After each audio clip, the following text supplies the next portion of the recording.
Good evening. This is Dr. Thomas Klein. I'm calling on you to listen to my little talk from Raleigh, North Carolina. We're going to be talking about overprescribing.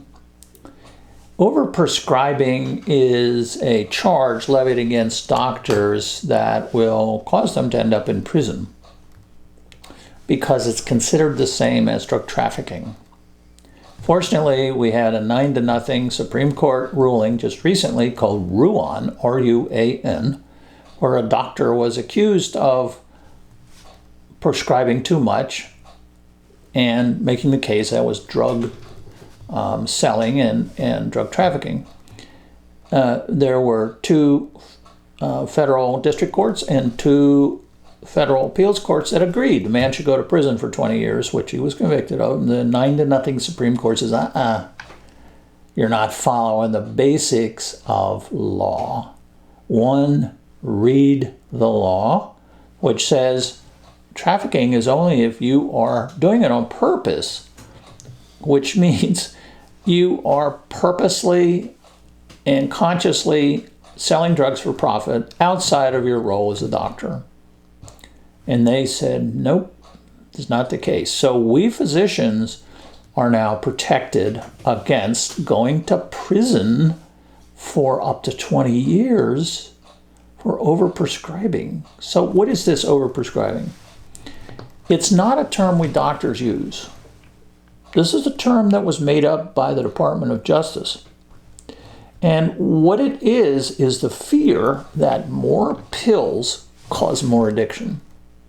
And that's true, except for heroin addiction or opiate addiction. People can maintain an addiction with Vicodin. I know an actress that did. Jamie Lee Curtis, I know a physician that did in Boston. So it doesn't have to be heroin. All opiates can cause addiction. Cough syrup with codeine, heroin, oxycodone, Percocet, it doesn't matter. They can all trigger an addiction. Trigger? That's not what is said about addiction. It said that addiction occurs over a long period of time with behavioral reinforcement, and the more you use it, the more you like it, the more you become addicted. And that's true for cocaine and methamphetamine. Methamphetamine is by far the worst addiction there is. And can you prevent it? Yep, you can prevent it. You can prevent it by controlling the substance. And the DEA is pretty good about that. They try to round up these manufacturers, which are usually local. But with opiates, it's different. So you take the idea that a whole lot of methamphetamine, which incidentally is a prescribed drug, it's usually not prescribed, but you take all these pills and all this powder and stuff, and it causes more addiction. True. But if you overprescribe and you're prescribing a lot of pills, it does not cause more opiate addiction, and it does not cause overdoses. In fact, in Massachusetts, only 4 people out of 100 who overdosed on heroin had a prescription for pain medicine. You hear a lot of times that, oh, it's prescription opioids that are causing all the problems. But they never say whether or not it was prescribed. There's a difference between Vicodin on the street being sold for $30 a tablet and stolen from somewhere versus a doctor who's prescribed it. 80% of prescription drugs on the street are stolen, not prescribed by doctors. The doctor's role in all this of overprescribing is really zero. Nobody's ever proved that doctors prescribing the normal amounts of opiates is contributing to anything.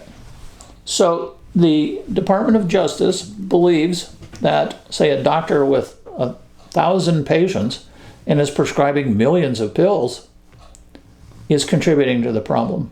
That's not true, because prescribed drugs don't end up on the street causing problems.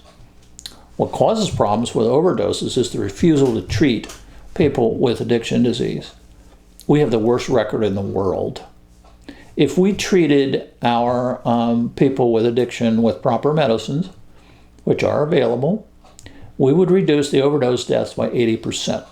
Now, supposedly the overdose deaths are 100,000, so we would drop it to 20,000 simply by treating the patients on the streets with this disease. So back to overprescribing. Is the definition that I was overprescribing? Yes, because all of my patients were on it. That's one of their criteria. So if all the patients are on opiate painkillers, you're overprescribing. So I could have ended up in prison, really, although I'm now protected by the RUAN decision. So overprescribing is a myth. And when you read the words overprescribing, you will know this is a tactic by the Department of Justice to put doctors behind prison bars, because they really believe in their heart that if we can just cut down on these opiates, we'll cut down on addiction. But the federal government outlawed heroin back in 1924. That's 100 years ago. And what's happened to the heroin addiction rate? Didn't even make a dent in it. So they should have learned that with opiates, heroin's an opiate, remember, that with opiates, overprescribing is not going to make a difference. So I want you to be aware of that, and when you read it in the newspaper, the words overprescribing, just discount it. Doctors do overprescribe for some things. For example, colds. People come in demanding antibiotics for their colds, and they're given Z-Paks. Antibiotics do not work for colds. And to me, that would be medical overprescribing, even though we don't use the word. It's inappropriate prescribing. In Quebec, Canada, they did a study and found out half of the people on antidepressants shouldn't have been on them. I consider that medical misprescribing. But still, we don't use the words overprescribing. This is a word used to put doctors behind bars. So if you have any questions, you can go to the National Pain Council online, join, and work with the National Pain Council to get this problems fixed. We've got some serious problems. We've got 7 million people in the United States taking off their medicines for no reason, without their consent. And the National Pain Council is developing a paper to kind of explain how that happened. So at this point, I will say good night.